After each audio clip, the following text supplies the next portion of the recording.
ওয়াইলুল লিল মুতাফফিফিন আল্লাযীনা ইযা ইকতালু আলান নাসি ইস্তাওফুন ওয়া ইযা কালুহুম আও ওয়াজানুহুম ইখসিরুন। আল্লাহ বলছেন যে জাহান্নামের একটি স্থান শুধুমাত্র ঠকবাজদের জন্যেই বরাদ্দ, কিন্তু তারা মানুষকে অল্প একটু ঠকায়।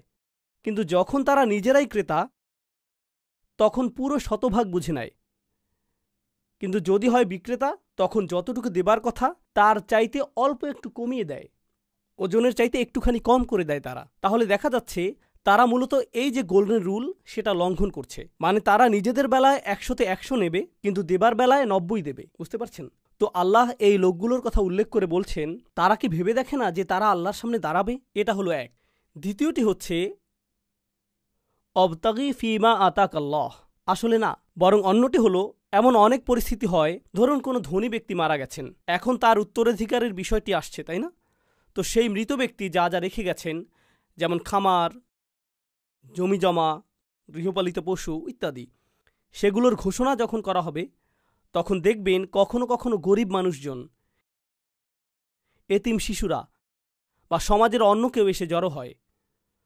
বড়লোক কেউ মারা গেছে, এখন সে ঘোষণা শুনতে চলে আসে, কারণ তারা আশা করছে যে এখন যেহেতু এই লোক মারা গেছেন হয়তো তার কোনো সম্পদ দান করা হতেও পারে, তাই না? এখন এইসব দেখে আপনার বিরক্ত লাগতে পারে, এসব লোক এখানে কি করছে, এসব বাচ্চা কাচ্চা কোত্থেকে এলো?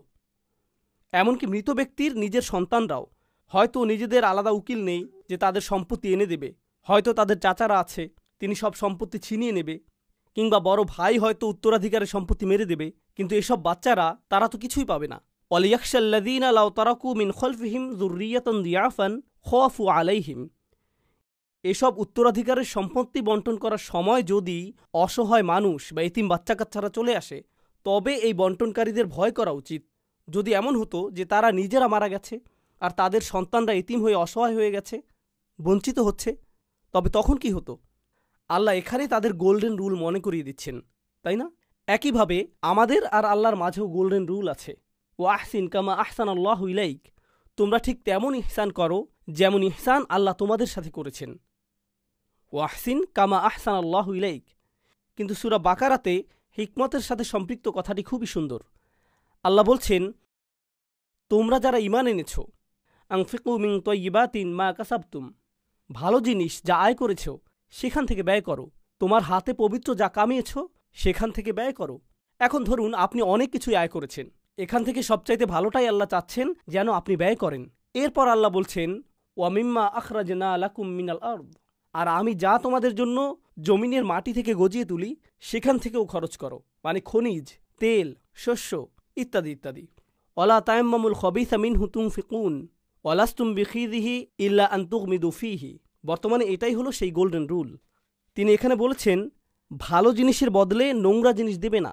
অর্থাৎ এখন হয়তো আপনার কাপড় দান করার সময় আপনি গরিবদের, বন্যার্তদের পোশাক দান করবেন, আপনি খুঁজে খুঁজে আপনার সবচেয়ে পুরনো দুর্গন্ধময় কাপড়টা বের করলেন, এমন কাপড় বের করলেন যেটাতে আপনার চরিত্রের চাইতেও বেশি ছিদ্র আছে,